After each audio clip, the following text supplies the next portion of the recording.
राधे राधे।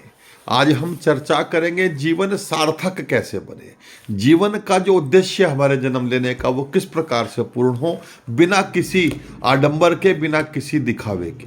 तो एक छोटी सी बात आप समझिए, प्रभु ने हमें जिन अंगों के साथ उत्पन्न किया है उन अंगों का सदुपयोग करना सबसे बड़ी सार्थकता जीवन की हो जाएगी। जैसे हमारे हाथ है तो हम अपने हाथ से अच्छे कार्य करें, दूसरों की सहायता के कार्य करें तो हमें पुण्य मिलेगा। हमने कोई मंत्र नहीं पढ़ा लेकिन निश्चित रूप से पुण्य मिलेगा। और इसी अंग का यदि हम दुरुपयोग करने लगे, इस हाथ से हम मारपीट करने लगे, इस हाथ से हम चोरी करने लगे तो वो निरर्थक हो जाएगा, किसी प्रकार का लाभ या पुण्य प्राप्त नहीं होगा। हमारी आंखें दी है प्रभु ने, किस लिए दी है? हम अच्छा देखें। अच्छा मतलब हम प्रभु को देखने का प्रयास करें प्रत्येक व्यक्ति के अंदर।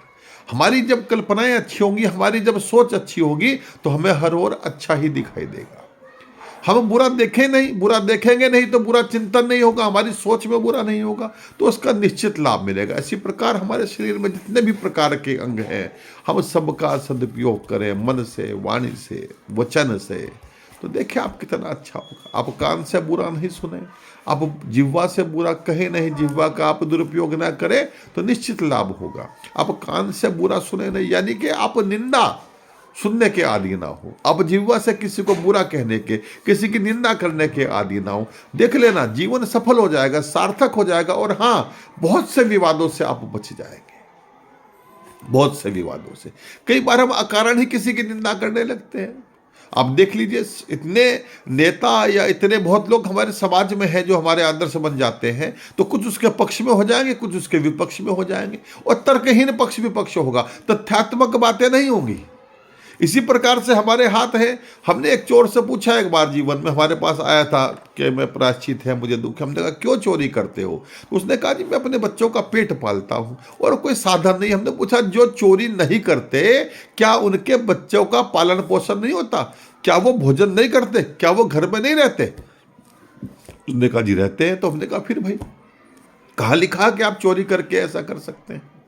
जीवन में संकट आता है, धन की कमी आती है, हमें लगता है कुछ भी करके धन कमा ले। नहीं, यही समय सोचने का है कि ईश्वर परीक्षा ले रहा है। मुझे सन्मार्ग से, मुझे सद्मार्ग से, मुझे सदकर्मों से धन अर्जित करना है, ईमानदारी से अर्जित करना है, वरना क्या होगा आप सोच लीजिए। अब जिस प्रकार का धन कमाएंगे उसी प्रकार की आपकी सोच होगी, आपके स्वास्थ्य, आपके भाग्य, प्रत्येक चीज पर उसका प्रभाव पड़ेगा।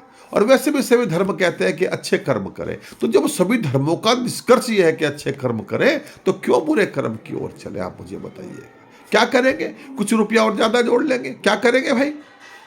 प्रत्येक व्यक्ति का जो शरीर है मानव का, वो संरचनाएं एक जैसी हैं, खाना वही है। आप सबको जो है कोई थोड़ा घी डाल के खा लेगा तो उससे ही क्या होगा आप मुझे बताइए? मकान और बड़ा बन जाएगा, कपड़े और महंगे हो जाएंगे, सब, तब भी आप जीवन ही जिएंगे, कुछ अलग प्रकार से नहीं हो पाएगा। आपको बता रहा हूं मैं। आपको फिर ये निवेदन करूंगा, जीवन को यदि आनंद से बिताना है, यदि आप चाहते हैं जीवन में सुख हो, तो वास्तविक सुख उस शांति में है, वास्तविक सुख संतोष में है। आप दूसरे के लिए तो प्रयास करें, दूसरे की सहायता के लिए आप प्रयास करें, कष्ट उठाए उसके लिए, वो बुरा नहीं है। पर आप निरर्थक केवल धन बढ़ाने के लिए चिंता में रहें कि धन धन धन, क्या करेंगे इतने धन का? आप मुझे बताइए। जो देना होगा परमेश्वर निश्चित रूप से देगा। गीता भी कहती है आप कर्म करें, आप फल की चिंता ना करें। फल की चिंता करने से कुछ होने वाला नहीं है। तो कर्म करें, मन लगा करके कर्म करें। छोड़ दीजिए परमेश्वर पर, आज से शपथ ले लीजिए मैं अच्छे काम को करूंगा, मैं सदकर्मों को करूंगा, मैं सन्मार्ग पर चलूंगा। जो प्रभु देगा स्वीकार होगा, और जो नहीं देगा उसके प्रति मेरे मन में कोई प्रभु के प्रति शिकायत नहीं होगी। वो करने वाला है, वो देने वाला है, वही भरण पोषण करने वाला है। बस मुझे तो कर्म करना है, प्रभु का सुमिरन करते हुए, सीधे मार्ग पर चलते हुए। विचार अच्छे लगे तो इस मार्ग को अपनाएं, अन्यथा आप सब अपने मन के राम जी हैं, आनंद लीजिए। राधे राधे।